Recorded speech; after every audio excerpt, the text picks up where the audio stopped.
All right, an update to a story we have been bringing to you. The White House now facing questions from lawmakers on both sides of the aisle on those military strikes against alleged drug boats in the Caribbean. Chief National Security Correspondent Jennifer Griffin has more on what we're learning now. Jennifer?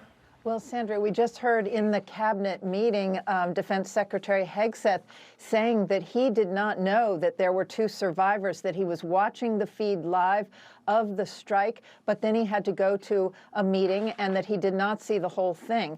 The White House has defended the orders to carry out a follow-on strike that killed 2 survivors after an initial U.S. military strike. Those survivors were reportedly seen clinging to the wreckage of the alleged drug boat, the target of a U.S. missile strike on September 2nd in the Caribbean. Hegseth defended the strikes during a cabinet meeting today after the Washington Post reported Secretary Hegseth told commanders in a verbal order to, quote, kill them all, a charge that Hegseth denies. We've only just begun striking narco boats and putting narco terrorists at the bottom of the ocean because they've been poisoning the American people. We've had a bit of a pause because it's hard to find boats to strike right now, which is the entire point, right? Deterrence has to matter, not arrest and hand over and then do it again. Hegseth tweeted last night his support for Admiral Frank Bradley, the Navy SEAL who was at the time the Joint Special Operations Commander overseeing the strike, following suggestions in the media that Hegseth was shifting responsibility for the strike to Admiral Bradley. We always have the back of our commanders who are making decisions in difficult situations, and we do in this case and all these strikes. They're making judgment calls and ensuring that they defend the American people. They've done the right things. We'll keep doing that, and we have their backs. Top Republicans, including Senator Roger Wicker, joined Democrats on the Senate and House Armed Services Committees demanding answers, with Senator Jim Justice of West Virginia calling the second strike, quote, way over the edge. Here's Senator Tom Tillis. Obviously, if there was a direction to take a second shot and kill people, that's a violation of an ethical, moral, or legal code. We need to get to the bottom of it. Admiral Bradley will arrive in D.C. today and meet with lawmakers on Capitol Hill this week. Sandra. Leaders of the House and Senate Armed Services Committee announcing bipartisan inquiries into U.S. strikes on alleged drug boats in the Caribbean. More than 80 suspected narco-terrorists have been killed in strikes since early September. The White House insists the actions were legal and conducted in self-defense. Chad Program has the latest from Capitol Hill. Hi, Chad. Dana, good morning. Bipartisan lawmakers say they need more information about strikes in the Caribbean. There's a dispute about if Secretary of War Pete Hegseth gave a kill order for a second strike on an alleged narco boat in September. We don't allow the military to act as the police officer, the prosecutor, the judge, the jury, and the executioner. Raskin calls the strike a, quote, war crime. Hegseth and the White House say the strikes were legal.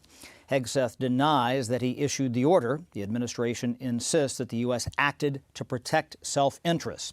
Lots of Republicans have questions, but many support the administration's explanations. I can't recall any time in my history doing counterterrorism operations where we strike a group, whether that's a building or a boat or a vehicle, and then we were like, oh, well, they're survivors. We have to go. We can't kill them. Of course we killed them. Some bipartisan lawmakers demand more information. Senate Minority Leader Chuck Schumer believes the administration has something to hide.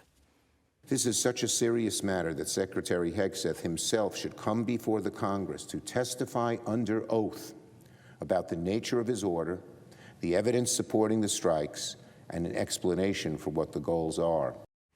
Now bipartisan investigations are underway in both the House and Senate. Schumer and Virginia Democrat Tim Kaine want to force a vote to assert congressional war powers. If it passes, it could restrict future strikes. Dana? All right, Chad, thank you so much. So Senator Mark Wayne Mullen, member of the Armed Services Committee with me now. Senator, good morning to you. I want you to listen to your colleague, Senator Kelly out of Arizona.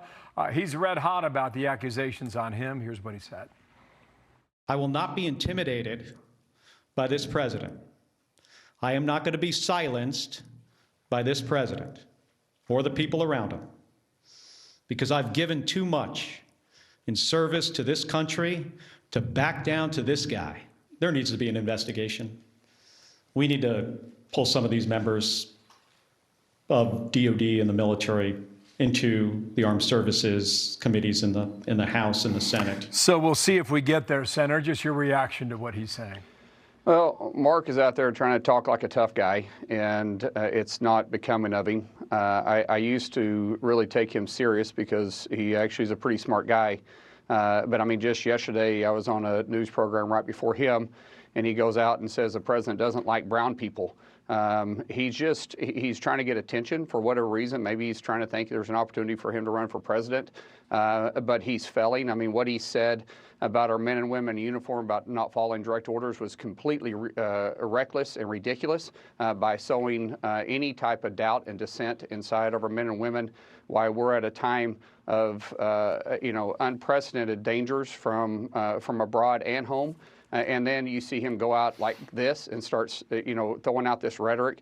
It sounds like to me he's pandering to this far left base, which is why the Democrats have a low approval rating, which is the lowest they've had since they've, actually measured the Democrat Party's approval rating. So I hate that Mark Kelly's going down this path, but this is what happens when you have people that are more interested in political gain than they are actually leading for American people. Because who could argue about us being proactive against these drug terrorist organizations that are flooding our streets with drugs, Bill, that no one can deny? I mean, think about this. We've had more overdose deaths in the United States in 2024 than we had in the entire Vietnam War. And so we should be applauding President Trump and Secretary Hegseth for being proactive when the previous administration turned a blind eye to it and opened our borders. Okay, so from what I understand, documents are available for members of Congress to see today. Right. From what I understand, there will be a briefing on the Hill with the select members of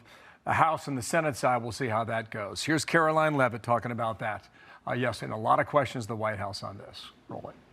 There have been a number of document reviews for members of Congress. 29 senators and 92 representatives have reviewed those documents, which is about 2/3 of those are Democrat members. And they have been made available to all 100 senators, all 435 members of the House, and to general counsels of the relevant committees on a bipartisan basis for their review. Okay, a couple things here. Have you seen the documents? And apparently the admiral who was involved in this has been making phone calls, it's my understanding, with some people on the Hill. Have you spoken to him? I haven't spoken to him. I have spoke to Secretary Hegseth. I have been briefed on this. I haven't reviewed the documents yet. We plan on doing that today. But I do understand that this was a proactive strike that was well within the authority of the president and within international waters to be able to go after these terrorist organizations. And once again, we haven't seen the video of it yet. If there was a second strike, it wouldn't be to just simply, take out the survivors, is because there was still a threat or an opportunity for them to run. Maybe the first strike didn't just disable the boat, but didn't destroy the boat, so it was able to still move forward. But I believe in the briefing that I received, Bill, that this was well within the authority of the president and Secretary Hegseth to use lethal force in this matter. No wiggle room? I don't see any wiggle room. And once again, this is the president being proactive on protecting our streets. You think about what's happening with the drug war that's taking place, right? You have DHS that's taking out the cities, drug runners, and taking out the lanes of distribution. And you have the president and the Secretary of War who's taken out the distribution of delivering the drugs onto our shores, and it's being effective. We're seeing the drug numbers and the apprehension of these drug cartel members and the amount of drugs flowing into our cities and streets dramatically drop. So this is the first time we've actually had an administration that's been forward pressing on drugs since Ronald Reagan. Yeah, understood. Sir, thank you for coming on. I'm out of time. Thank you for your time. We'll see your reaction after you see those documents later today. Thank you, sir. This morning, growing tensions with Venezuela as President Trump gathers his national security team in the Oval as he weighs sending in the military to take out Maduro. It comes as a deadly strike on alleged narco-terrorists back in September is now under congressional review, bipartisan for the most part. Critics say the Department of War may have broke the law by reportedly ordering a second strike to kill 2 survivors. You said that the follow-up strike was lawful. What law is it that allows no survivors? The strike conducted on September 2nd was conducted in self-defense to protect Americans in vital United States interests. The strike was conducted in international waters and in accordance with the law of armed conflict. Fox News contributor, former Secretary of State, CIA Director Mike Pompeo joins us now. First off, let's talk about the Venezuelan and a resolve. Conversation with the president, Mr. Secretary, and Maduro, both presidents. Essentially, the president reportedly, according to the Miami Herald, said, you got to leave. You can leave with your family. We're not going to exonerate you from future criminal charges. You're not going to get the military like you want. You say you want to control the military. That's not going to happen. You got to go. So the ball's in Maduro's court. But if he doesn't go, what are our options? Would we do a strike inside Venezuela? Good morning, Brian. Look, I don't know exactly what the president's plans and intentions are, but it is completely legitimate for the United States of America to defend itself from this narco-terrorist state in Venezuela led by Nicolas Maduro. He's an indicted drug kingpin. He's conducted terror. He's put drugs and killed many, many Americans as a result of that. So the effort to oust Maduro that we did in the first Trump administration, to go after Venezuela, to try and change the government in Cuba too, right? The nature of that regime is oppressing its people right on our doorstep. This is a legitimate effort by President Trump, and I hope he will continue to ratchet up the pressure. The tools are very broad. Lots of things that can be done. Short of putting the 82nd Airport on the ground, there are many, many things President Trump has at his disposal. He's talked about closing the airspace over Venezuela. He's talked about putting economic pressure on the border between Venezuela and Colombia. Lots of options that President Trump has at his disposal. And I hope that the show of force, the large number of troops and ships that are in the area, aren't just there for show. I hope they're there to actually achieve the end state of making America safer again. So let's talk about double tap strikes. So if you have a target, a terror target, you hit him. If there are survivors, I guess the rule of war is that you don't go back and finish them off. You capture them and I guess bring and imprison them. Washington Post says Pete Hegseth, the Secretary of Defense, ordered that double tap hit. The New York Times, of all people, seems to exonerate the Secretary of War. Said Mr. Hegseth, ahead of the September 7th attack, ordered a strike that would kill the people on the boat and destroy the vessel and a purported cargo of drugs. Hegseth's directive did not specifically address what would happen if a first strike turned out to be not fully accomplish all those things. And the official said his order was not a response to surveillance footage showing that at least 2 people survived on the boat on the first blast. The admiral in charge did do that. And the president said, and the Secretary of War says, I fully support that admiral. And he says he's a great patriot. Your thoughts about this whole scenario? So I've seen the work of Admiral Bradley for a long time. He's an amazing warrior. There's no doubt about that. The rules are pretty straightforward. The facts are murky.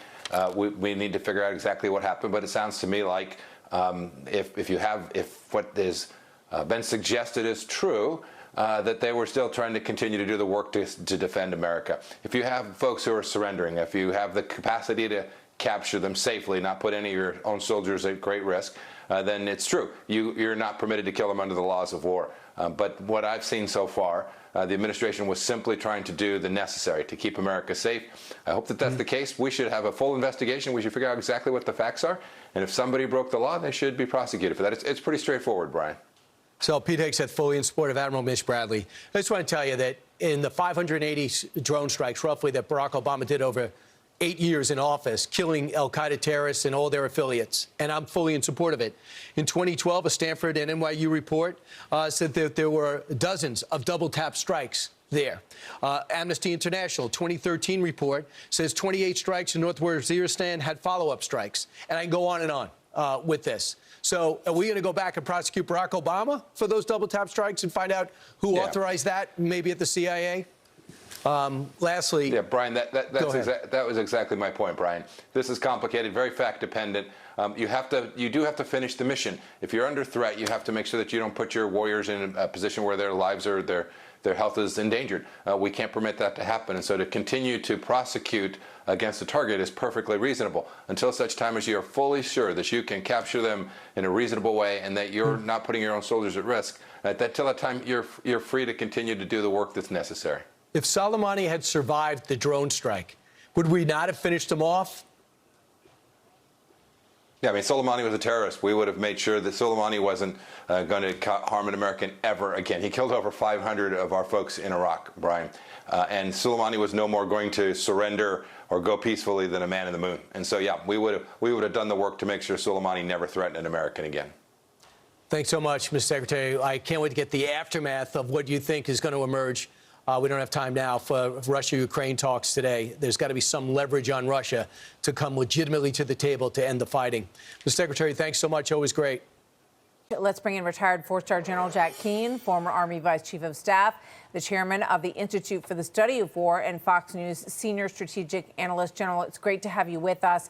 And I do want to get your thoughts on what we just heard about that strike. But I really want to begin with what we're doing. We just showed everyone at home the amassing of naval ships in the region. We've got 15,000 troops in the region as well right now.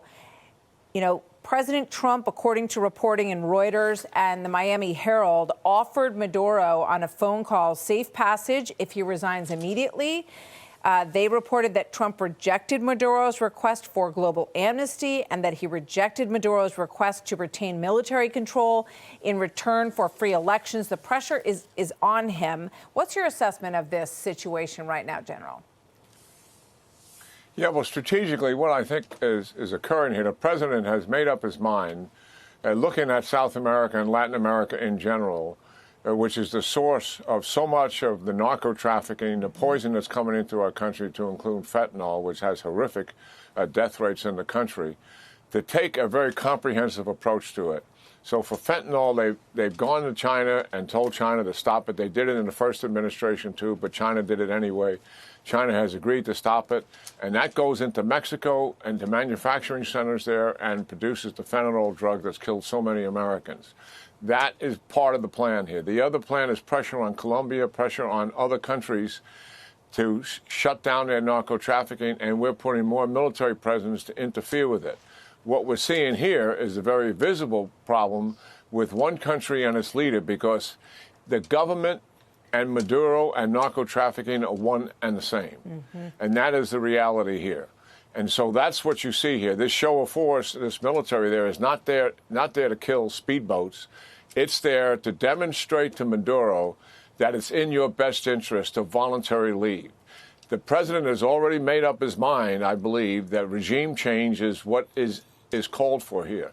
And so our viewers understand. In 1989, President George H.W. Bush directed a regime change in Panama of Noriega. Yep. He was indicted in this country for narco trafficking and for human trafficking. He felt completely justified in physically removing him from power by conducting an invasion to do that regime change. In '94, just a few years later, President Clinton did much the same thing, dealing with Haiti, when a military dictator took over and removed the democratically elected president.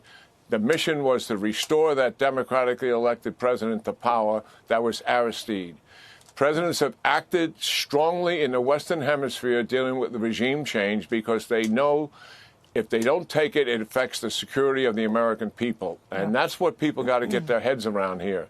This president is dead serious about making certain that the poison that is coming in and killing us, he's conducting a comprehensive campaign. The ships, the airplanes, and the rest of it is focused on Maduro principally, but the campaign is much, much larger than that. Yeah, well, thank you. And I applaud the efforts. I mean, we've been wringing our hands about this for years.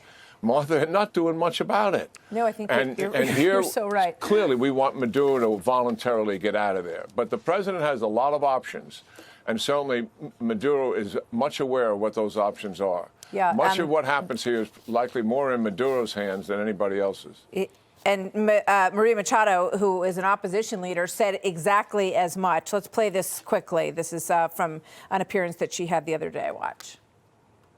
We have asked for years the international community to cut these sources that come from drug trafficking and other criminal activities. Finally, this is happening. And he has been warned what not to do.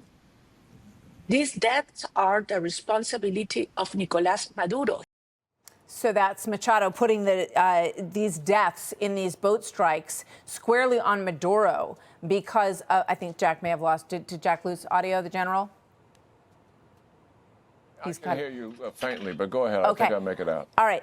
So we just played Machado saying all of these deaths in these boat strikes fall squarely on the shoulders of Maduro, in her opinion. She's the Nobel Prize-winning opposition leader. I just want to ask you quickly on the way out here, General, if you can hear me okay, your thoughts on this issue of the strike. Jackie Heinrich just got us up to speed on the reporting there with regard to the Secretary of War's decision and the admiral who made the decision in the moment on those boat strikes on September 2nd.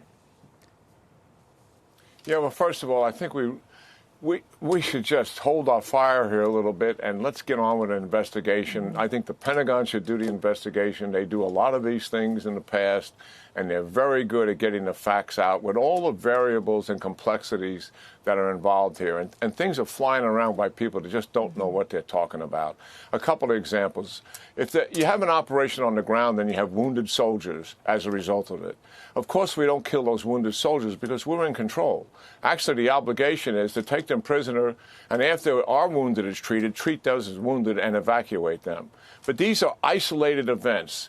Airstrikes done sometimes on the ground or sometimes at sea, and there's nobody there in control of the situation. So if the target is people or it's a facility, and both of those are important, the objective is to kill the people and destroy the facility. If the target is a boat and people, the mission is to destroy the boat and kill the people. In about 25% of these kind of attacks, we do reattack.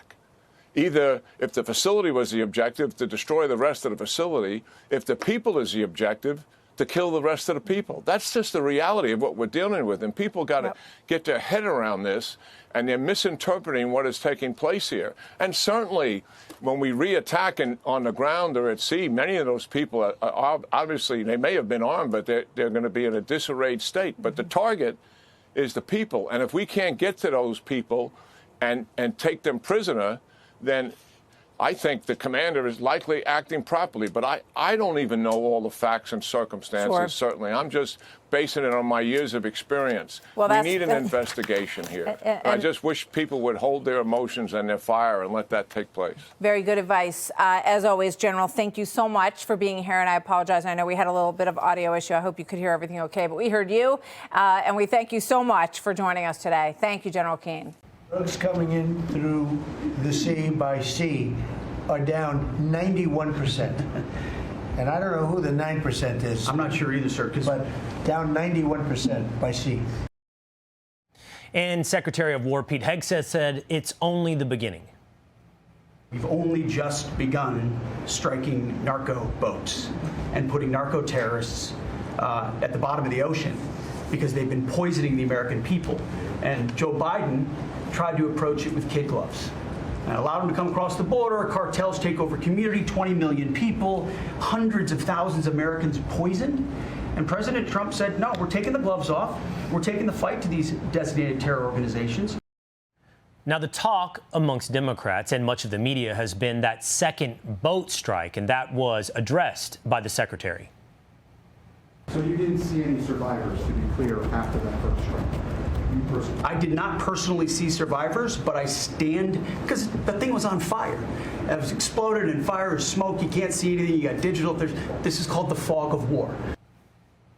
So let's look at the legal justification for just one moment that the administration is using for the attack on these drug boats. By combining several legal frames, they find the legal ground for the strikes on these boats off Venezuela. One, they look at the maritime drug control laws. That allows the Coast Guard, for example, to board, inspect, and prosecute drug cartel members. They've also designated the traffickers as terrorists, unlawful combatants. They've added in the idea that a non-international armed conflict exists with the drug cartels, and then their fourth is the U.S. constitutional right to self-defense. Now, Democrat Senator Mark Kelly, he doesn't buy it. That is against the Geneva Conventions. That's against the laws of war, which we should always be abiding by. We're the United States of America. We are not Russia. We're not Iraq. We're not Iran. We have to hold our people to a higher standard. This is really serious. He's talking about the follow-on strike, the second strike on a singular drug boat, the one that much of the press is talking about, where there are reportedly survivors after the first strike and a second strike hit those survivors. The initial report came from the Washington Post, but the New York Times now has a report out, and it contradicts what was reported by the Washington Post. In fact, it says that Hegseth did not order the killing of the survivors. And for all of this hand-wringing, for all of this conversation, it's important to remember, is it genuine? Is this concern over, for example, the Geneva Convention?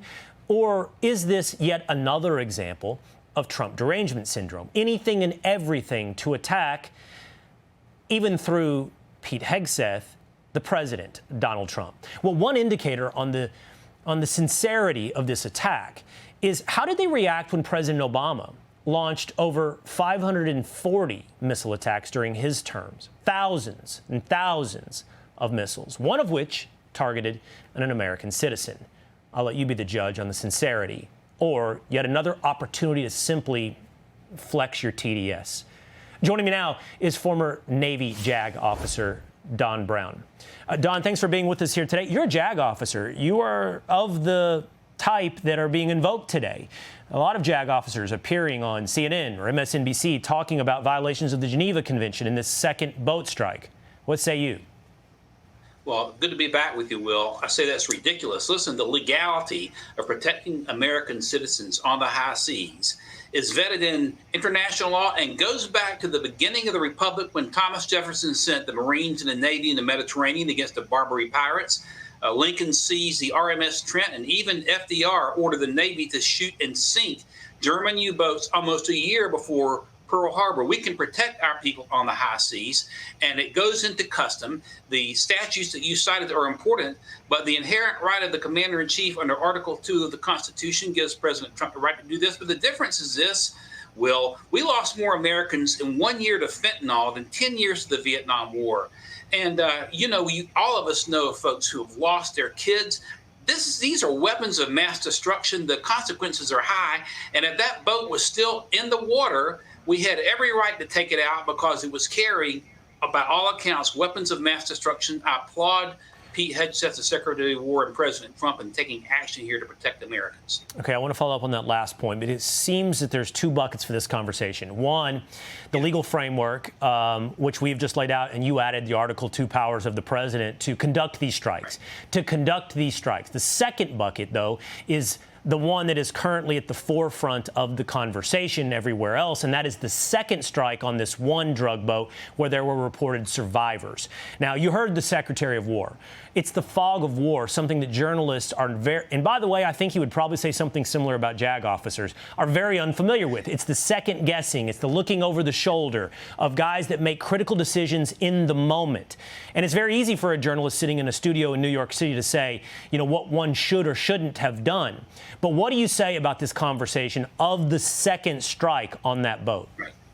Sure. First of all, it should not be the role of JAG officers to second guess the commander-in-chief, but to reinforce good order and discipline in the military. Here's what I say. Those boats have weapons of mass destruction that will take out Americans. If the boat is still in the water with those drugs on it, whether some terrorist is hanging on or not, you blow it the hell out of the water because it's going to kill Americans. That's exactly what I say, Will. Okay. Well, we appreciate you joining us today to look into this issue. Thank you, Don. Thank you, Will. Appreciate you. All right. The liberal media is going hog wild over the Coke boat hoax, the cartel cruiser chock full of poison in the Caribbean Sea that our military smoked on September 2nd and then double-tapped as two alleged narco-terrorists clung to the wreckage. The Washington Post accused the Secretary of War of committing war crimes. Hegseth order on first Caribbean boat strike, officials say, kill them all. But that narrative getting lit up by the New York Times, who reported Hegseth ordered a lethal attack, but not the killing of survivors, officials say.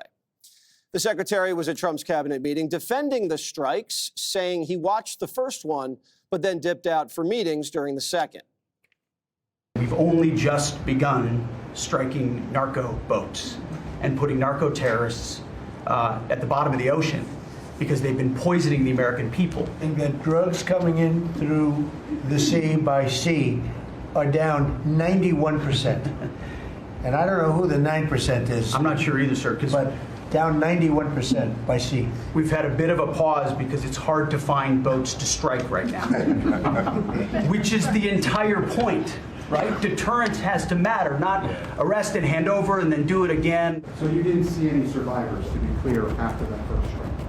You personally? I did not personally see survivors, but I stand, because the thing was on fire. It was exploded and fire is smoke. You can't see anything. You got digital. This is called the fog of war. One of the seditious six is piling on. Senator Mark Kelly says Pete is a toy soldier. I am not going to be silenced by this president or the people around him. There needs to be an investigation. He runs around on a stage like he's a 12-year-old playing Army. And it is ridiculous. It is embarrassing. But any new facts be damned. The media and the Democrats have made up their mind. Pete is a war criminal. There is no lawyer that I'm aware of who indicates that that second strike is not a war crime. That's a violation of international law. That is considered a war crime if the facts that are being reported stand. If the facts are as have been alleged, that there was a second strike specifically to kill the survivors in the water, that's a stone-cold war crime. It's also murder. It's flat-out murder, and anyone that acted on those orders could be held on war crimes. All right, so Jessica, it takes two strikes to knock the boat down to the bottom of the ocean. How is that a war crime? Well, it's a war crime, and we didn't play any Republicans, but there were plenty of them that have been talking about, like John Yoo, who was the architect of the Bush 9/11 response, was talking about this as well, that if there are people who are shipwrecked, which is what these two survivors were. Survivors? They survived the first strike. Jessica. They're not survivors. Okay. They're victims. You know, go ahead, I'm sorry. That's how the DOD manual says that you have to do it, that you have to take them, you should send a helicopter to get them out of there, and then you try them. Or international law also says that as well. You could play Roger Wicker talking about it, Senator Tom Tillis, Mike Turner. These are all Republicans saying it. So the narrative that this is about the left getting all hot and bothered about another hoax is absolutely ludicrous. Can I just ask you one question? No, you can't, actually. You already asked me a question. No, I insist What you stop. happens if we hit a terrorist and the terrorist survives? We're supposed to send a helicopter to rescue him and then give him first aid?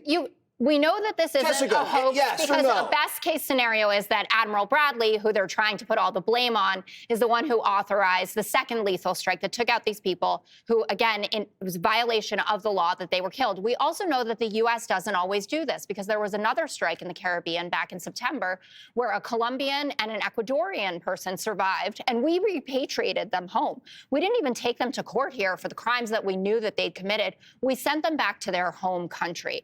There is tons of reporting now. You want to call the Washington Post fake news, that's fine. The New York Times story, by the way, didn't exonerate them. We also have the Wall Street Journal saying that a DOD official says that Hegseth was the, quote, target engagement authority, so the guy in charge.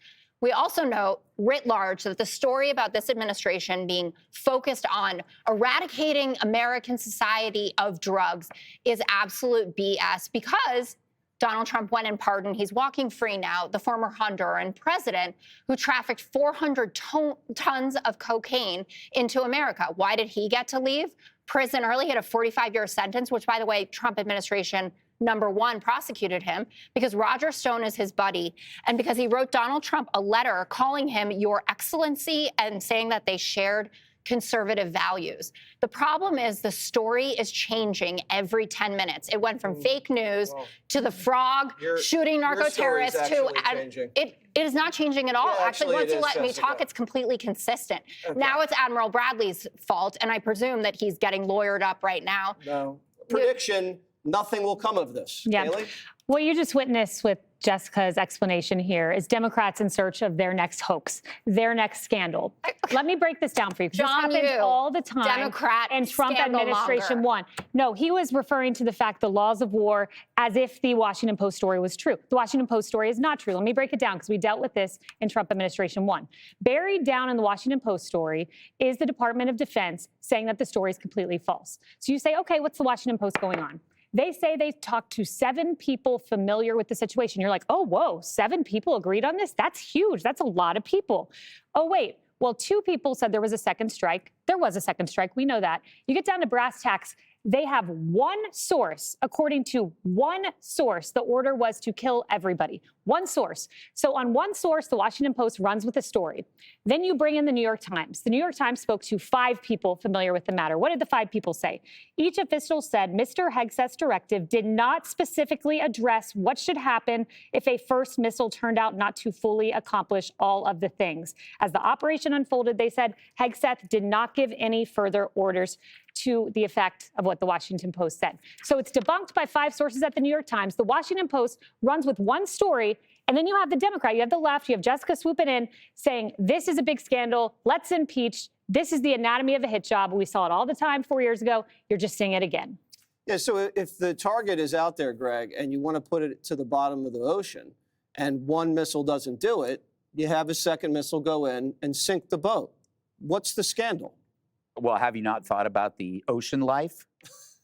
What that The aquatic life the does aquatic need life could be saving. harmed by that second strike.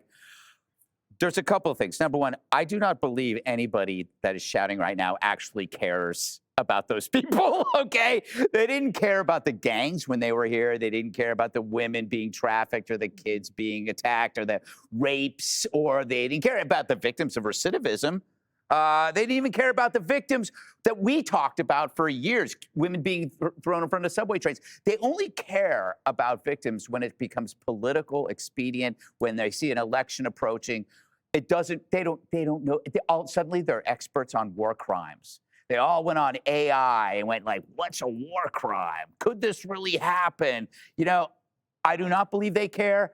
I refuse to invest any amount of caring on those people on the boat because they are terrorists. If you have not developed the hoax instinct after the last 10 years and your reflex is still to say, wow, this sounds really bad, you need a reverse lobotomy.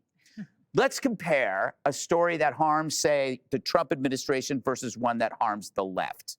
Okay, when a story suddenly erupts around Trump, it's taken as fully realized, structurally sound, a seasoned oak of facts. Meanwhile, the Minneapolis corruption scheme has been emerging for 3 years. We were screaming about the border for 4. We were talking about the trans issue. Nobody was listening. We were talking about real stories that didn't become real to Democrats until they lost an election. It's never about concerns for people. Oh, it's only political. This story was so flimsy. Even Mark Kelly was reluctant to say it was a crime because he knew what he was going to say was a matter of opinion in a gray area. From a common sense perspective, it'd be great to kill a terrorist while he's terrorizing. But what are the odds of that? He's either running to terrorize or running away from terrorizing. You're going to have to, maybe it's going to take 2 strikes. In bowling, they call it a spare. I'm okay with that. But the process of enacting terror still makes you a terrorist, still makes you worthy of death, especially if you're dealing with weapons of mass destruction, the way drugs are. Of course, they're going to say, but what if they were a fisherman? You could say the same thing about terrorists. What if those terrorists were fishermen? True, maybe they are terrorists. Maybe we made a mistake. But they're pretty confident that they aren't. So this sounds harsh. Killing terrorists at sea, I suppose. It doesn't sound harsh to me. But if it sounds harsh to you, Jessica, remember that this is what happens when the pendulum swings. We worry about what happens to a captured terrorist in your hands. Can we trust that they will be treated as a captured terrorist or as a Maryland dad, in which you suddenly import in a margarita mix for a little afternoon cocktail? We can't trust criminals in your hands. Our New York government released 7,000 criminals into the city. 7,000. We can't trust you with terrorists, so it's just better for us to kill them in the ocean, make them shark feed, be done with it. Merry Christmas. I just used to watch these drone videos during the Obama administration. Remember Bombs Away, Barry? And he would show us the DOD, and one strike, boom, the caravan, you see all these guys scrambling. Then they come in, finish the job, rat-tat-tat, clean up everybody. No one cared. They were terrorists. Well, here's what I would say. First of all, in any bombshell story, the most important thing you can do is urge caution. Okay? So on from our perspective, is just to say, well, okay, let's get some more information. You have the instinct of like, that doesn't sound right. I'm not sure. Let's see. I don't know. But then you had these massive on-the-record denials that there was a second strike. There was a second strike. So then that's why it's not black and white. There are nuances here. It is, as Pete said today, it's fog of war situation. But I think the administration would benefit from the President of the United States giving a scripted speech about what are we doing there? What are we doing? Where are we going? What is the goal? Get us behind it. Help us help you get there. Because if you don't, it seems like it's just one thing after another where it's on the record. It's not on the record, but it is, but it's not. But now we're blaming this guy. And you know what we haven't talked about now? It's Tuesday. President Trump wanted to be called the affordability president on Sunday. Nobody's talking about that. Not Monday and not Tuesday. And we've got big problems ahead for the midterms for the Republicans if they don't have an opportunity to focus and to do some things that are just smart, like the normal blocking and tackling of the media. For as annoying as they are, it still will save you time in the long run so you can push the agenda that you want. Thank you very much, Dana. Thank you. Ellie, thank you so much for joining us. This situation has quickly ramped up with this phone call, news of this phone call between President Trump and Nicolas Maduro, where the president reportedly said leave the country, and Maduro agreed only under certain conditions that the president wasn't willing to grant. And we were initially told that our interactions with Venezuela had to do with fighting drug cartels and drugs from entering the country. It clearly appears to be more than just that. So it's just starting at the beginning here, because the president doesn't do anything without America first in mind. What do you think his ultimate goal here is with this pressure campaign against Venezuela, and why? Carly, you said it exactly right. When I look at the situation in Venezuela, what I see is an America first policy as it comes to national security being played out for the American people. And if you think about what the president promised on the campaign trail, he promised that we would act like a sovereign nation. We were going to defend our borders, and that's what the Trump administration has done incredibly within 10 months, right? We've stopped the flow of migration into the country. And now this is also protecting our sovereignty by taking the fight to where it comes from, which is Venezuela. Venezuela has become a hub of the drugs that are flooding our country, that are killing our children. I can't think of a single parent in this country, Carly, that is not terrorized by the thought of these drugs reaching our children. I can't think of a single community in America, whatever your zip code is, that hasn't been impacted by the drugs that Maduro and Venezuela have flooded our cities and towns with. And so this is an issue that touches every American. And again, what we're seeing is an America First national security policy. We're seeing the president deliver on his promises to the American people. The most basic thing that any government promises its people is to protect its citizens. So, Ellie, why do you think Maduro has not yet taken this off-ramp offered by Donald Trump? I mean, it's not like Maduro has a military that can come even anywhere near close to our military. It's basically a bunch of ragtag individuals who cannot fight, who have outdated Soviet weapons. So why hasn't Maduro taken this off-ramp? Well, you have to understand that Maduro is a narco-terrorist, right? So you're not dealing with a rational world leader. And Maduro has been backed by Cuba, by China, by Russia. Now, I think that Maduro's allies are about to abandon him, because nobody is going to take on the United States, just like you just said, Todd. So, I think that we're going to see this story develop very quickly. And what we're going to see is peace through strength. We're going to see that President Trump, again, is delivering on his promises to the American people when it comes to defending our homeland, when it comes to defending every town and every city in the country. And again, putting our adversaries on notice that when it's necessary, the president has the full disposal of the U.S. military might at his hands, and he can take action when he deems necessary. And I also want to make a point here, Todd, that the president has every legal right to do what he's doing right now. We're hearing a lot of noise from the Democrats that would mislead the American people, but let's remember that the Trump administration has, from its outset of coming back into office, they declared both Tren de Aragua as a foreign terrorist organization and now Cartel del Solis. And so what that means is the president president is, again, within his rights as our commander-in-chief to take action as necessary unilaterally. Yeah, and there's news that Russia sent a team of people to Caracas to try and support Nicolas Maduro and advise him during the situation, because the thinking is that if a pro-America government enters power in the country, they will restart Venezuela oil production, which would, take a dip in global sales and hurt Russian economy. So all of these countries are intertwined. And going to Russia, Special Envoy Steve Witkoff is going to be meeting with Vladimir Putin today. Caroline Levitt yesterday described this as shuttle diplomacy. It certainly appears to be that.